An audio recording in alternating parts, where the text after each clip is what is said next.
안녕하세요, 이영석입니다. 이번에 인트로를 좀 바꿔봤는데 영상이 어떻습니까?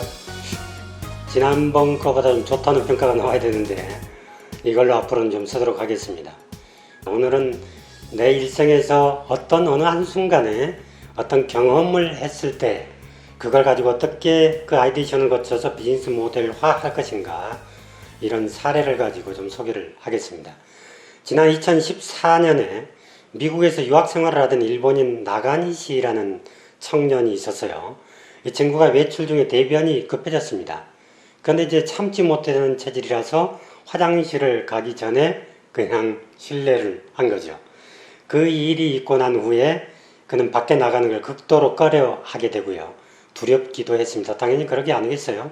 자칫 잘못하면 가다가 대변을 실례를 하게 되니까요. 고민 끝에 이제 그 문제를 스스로 해결해 보자, 이렇게 연구를 해서 개발한 게 바로 대변 날림이 뒷풀이라는 것입니다. 뒷풀이는 배에 붙이고 있으면 초음파 센서가 장을 관찰합니다. 그리고 대변이 나오기 10분 전에 연동된 스마트폰을 통해서 알람을 보내주죠. 나가니 씨는 처음에는 자신을 위해서 만들었습니다. 그런데 막상 만들어서 주변의 사람들에게 얘기를 했더니 의외로 반응이 좋았던 거예요. 거동이 불편한 장애인이나 과민성 대장 증후군 환자, 치매 노인, 이런 사람들이 특히 반응이 좋았습니다. 그래서 본격적으로 상품화에 도전합니다. 일본 요양시설 3곳에서 임상실험을 하죠. 그런데 의외로 치매 환자와 간호사 모두에게 적극적인 지지를 받습니다. 그렇지 않겠습니까? 보통 간호사는 일이 그게 쉬운 일이 아니잖아요. 자기 부모도 아닌데.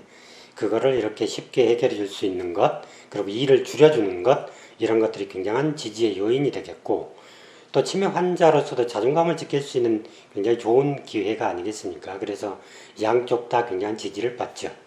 이렇게 해서 성공한 게 뒷풀이라는 이 기기입니다. 또 다른 사례입니다. 2007년에 뉴욕에서 창업한 I do, now I don't, 좀 길죠? 이런 회사가 하나 있습니다. 주로 이제 보석, 특히나 이제 다이아몬드 약혼 반지나 신부 들러리 드레스, 이런 것들을 고정 가격으로 판매하거나 경매를 통해서 판매하는 전자상거래 기업입니다. 창업자 조슈아 오페르만이 경험을 통해서 얻어진 창업 아이디어인데요. 약혼한 지 3개월 만에 파혼을 당합니다. 그래서 약혼 반지를 원래 샀던 그 소매상에 갔더니 3분의 1 가격을 제한합니다. 그래서 여기에서 좀 화가 나가지고 이런 사업을 시작을 하게 되죠. 조슈아는 소매상을 거치지 않고 직거래를 하면 상품의 가치가 유지될 수 있을 것으로 판단해서 여동생하고 함께 창업을 하게 됩니다. 그런데 때마침 2008년 서브프라임 모기지 사태가 나죠. 그래서 경기가 침체되고 이로 인해서 이 공유경제가 태동하는 시기가 됩니다. 그래서 중고를 팔거나 공유하라는 사람들이 많아져서 급성장을 하게 되죠. 이 사이트는 매년 170만여 개에 달하는 약혼 및 결혼 예물이 거래가 되고 있습니다. 그 금액만도 42억 달러에 달합니다. 제가 이 말씀을 드리면서도 이런 생각이 들어요. 사업이라는 건 참 타이밍이 중요하다. 그래서 그 타이밍에 따라서 어떤 사건이 같이 결합이 되면 굉장한 시너지를 얻을 수 있다. 이것도 역시 마찬가지로 서브프라임 모기지가 나오지 않았다면 아마도 크게 성공하는 일은 없지 않았을까, 이런 생각이 하나가 들고요. 보통 이게 경기가 안 좋으면 우리나라도 옛날에 그 전당포가 새로 생기는 그런 경향이 있거든요. 그러니까 이런 중고거래, 이런 사업이 잘 될 것이다. 이런 것도 하나의 인사이트로 얻을 수 있겠습니다. 일반적으로 사회 문제에서 창업 인사이트를 얻는 경우가 대부분이지만 지금까지 사례에서 든 것처럼 자기의 경험을 가지고 창업한 그러한 사례들은 의외로 많습니다. 그래서 여러분들이 미처 경험하지 못한 그런 불편한 경험들이 있으면 그걸 가지고 아이디에이션을 거쳐서 비즈니스 모델을 만들어 보는 것도 좋은 방법이지 아닐까 싶습니다. 제가 노래방을 처음 한국에 소개를 했거든요. 그래서 이제 아싸 노래방이 제 아이디어로 시작이 됐는데, 사실은 이제 그게 일본에 제가 갔을 때 89년도에 갔는데, 아시겠습니다만 가라오케를 갔더니 술 마시면서 노래하는 곳이었어요. 그래서 여기에서 단순하게 술 마시지 않고 나처럼 술을 좋아하지 않는 사람들은 그냥 노래를 부르게 하면 어떨까라는 생각에 도달을 했습니다. 그래서 그걸 가지고 제가 이제 비즈니스 모델을 만들어서 먼저 이제 우리 식구들한테 소개를 해봤죠. 그랬더니 와이프 얘기가 여자들은 아무래도 이제 공개적으로 노래 부르는 게 좀 부끄러우니까 그렇게 이제 칸으로 쳐지는 노래방이 있으면 좋겠다. 이런 의견이 있었고, 우리 아이들도 청소년들이 가서 놀기에는 괜찮지 않을까? 이런 의견들이 있었습니다. 그래서 이제 그걸 가지고 제가 방송을 했죠. 당시에 손에 잡히는 경제에 제가 출연할 때니까 그걸 방송을 했더니 그걸 듣고서 창원에 한 사람이 찾아왔어요. 그래서 이제 지하 1층에다가 그걸 한번 시도를 해봤습니다.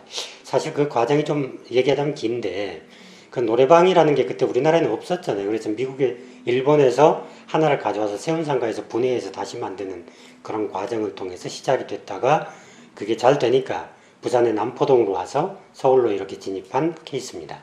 보통 이제 새로운 업종들이 보통은 서울에서부터 출발이 되는데, 이거는 사실은 창원에서 시작된 게 노래방입니다. 또 다른 사례입니다. 승차 공유 서비스 모델이죠. 우버의 창업가는 트래비스 칼라닉입니다. 이 친구도 역시 마찬가지로 2008년에 친구하고 함께 파리에서 열린 IT 컨퍼런스에 참석을 했습니다. 그런데 그때 택시를 잡으려고 했더니 한 30분 정도 기다리는 그런 시간 소비를 하게 되죠. 그때 이제 아이디어를 떠올리게 돼서 콜택시처럼 전화로 하지 않고 앱을 통해 가지고 즉시 이 인근에 있는 차를 부를 수 있게 할 수 없을까, 이런 고민 끝에 창업한 것이 바로 우버입니다. 소셜 커머스의 효시죠. 그룹폰의 아이디어는 공동 창업자인 앤드류 메이슨의 머리에서 나왔습니다. 휴대폰을 샀다가 취소하려고 했는데 거부를 당하자 그 경험에서 더 포인트라는 이 스타트업을 창업을 하죠. 원래 그룹폰의 전신은 더 포인트입니다. 더 포인트를 피봇한 비즈니스 모델이 바로 그룹폰인데요. 처음 시도했던 방법은 그의 아내와 친구들이 사던 그 고가의 지갑이 턱없이 비싸다 이렇게 판단을 해서 20명이 함께 살 테니 할인을 해달라 이렇게 요청을 하면서 시작이 됩니다. 그룹폰이 그룹이라는 단어하고 쿠폰이라는 합성어에서 아주 있듯이 소위 공동구매의 시작이었습니다. 평판 방어 플랫폼, 이것도 제가 개발했던 경험이 있는데 레퓨테이션 디펜더라고요. 기업이나 개인의 평판을 관리해주는 전문 기업입니다. 그런데 여기에 잘못된 기사나 위험한 정보를 사전에 서치해가지고 수정을 요구하거나 삭제하는 일을 하죠. 이 평판 방어 플랫폼이. 이 아이디어는 켄터키주 연방판사로 재직하던 마이클 페르틱의 경험에서 시작이 됐습니다.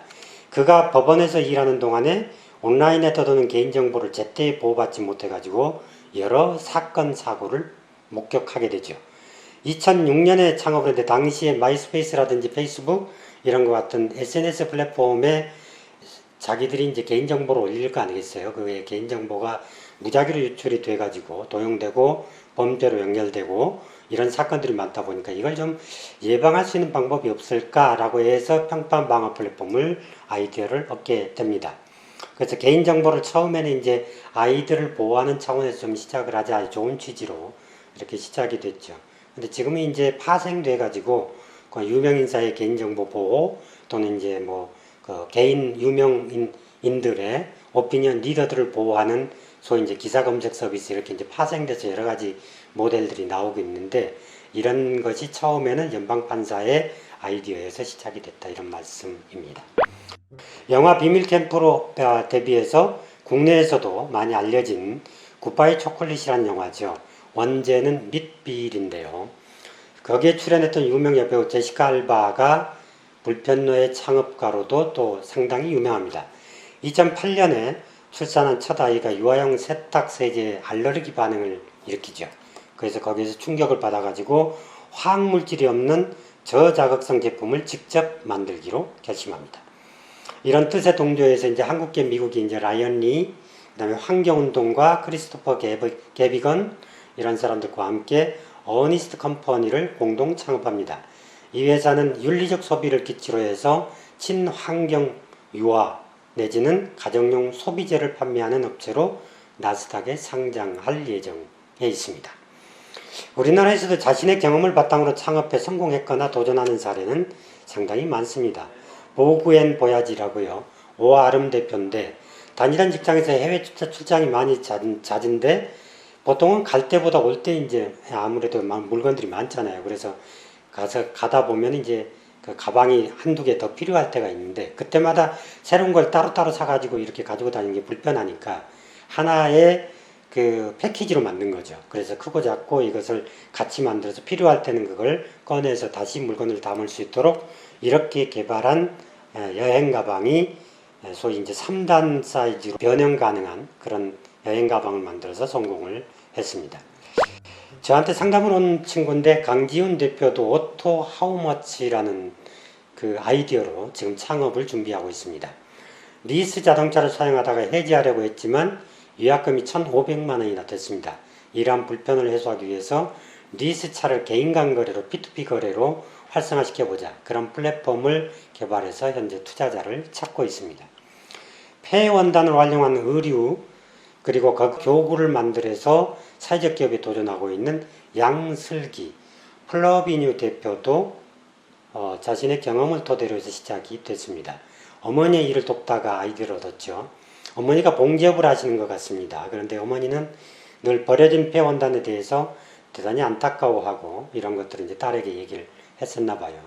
마침 이제 코로나19로 인해서 환경에 대한 관심이 높아지니까 이 폐원단, 그냥 공짜로 이렇게 많은 양이 얻게 되는 폐원단을 가지고 이거를 뭘 만들면 좋을까 생각을 하다가 이걸 환경 교육도 하고 아이들 안전에도 도움이 되는 교구를 좀 만들어 보자. 이렇게 해서 아이디어가 나와서 양 대표는 환경 분야 사회적 기업 육성 사업에 선정이 됐습니다. 이렇게 경험을 단계적 아이디어를 거쳐가지고 창업으로 연결하는 시도는 의외로 좋은 성과를 내고 있습니다. 그런데 아이디어만 있다고 해서 사실은 이게 비즈니스 모델화 하기는 쉽지가 않죠. 그래서 보통 우리가 크게는 4단계로 이 과정을 아이디어를 거치게 됩니다. 경험학습 이론을 최초로 모형화한 학자가 있어요. 콜브라고요. 그래서 경험학습 과정을 4단계로 설명을 하고 있더군요. 처음에는 이제 구체적인 경험을 합니다. 다음으로는 이제 내성적인 관찰을 하고, 그 다음에는 추상적으로 개념화를 합니다. 소위 이제 설계, 비즈니스 모델을 설계한다는 뜻입니다. 그 다음에 이제 그걸 능동적으로 실험하는 그 과정을 거쳐서 우리가 상용화 할 수 있다. 이렇게 제시를 하고 있어요. 그러니까 아이디어를 그냥 그걸로 끝나면 안 되고, 아이디어를 거쳐서 설계하고 능동적으로 그걸 참여하는 소위 린 스타트업을 해보는 것이 실제로 창업가에 이르는 가장 좋은 코스다라고 이렇게 볼 수 있습니다. 자칫 우리가 지나쳐버리기 쉬운 이렇게 불편한 일들, 이것을 어느 사람은 그걸 캐치를 해서 아이디어를 거쳐서 비즈니스 모델화해서 성공한 사람이 있고, 어떤 사람들은 그냥 이거 불편하구나 하고 그냥 지나치는 사람들이 있습니다.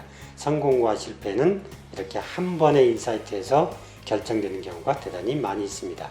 여러분도 살다 보면 여러 불편한 점들을 많이 겪게 될 텐데 이걸 어떻게 하면 좀 극복하고 이걸 사업화할 수 있을까에 대한 고민을 해보는 시간으로 가졌으면 좋겠습니다. 고맙습니다.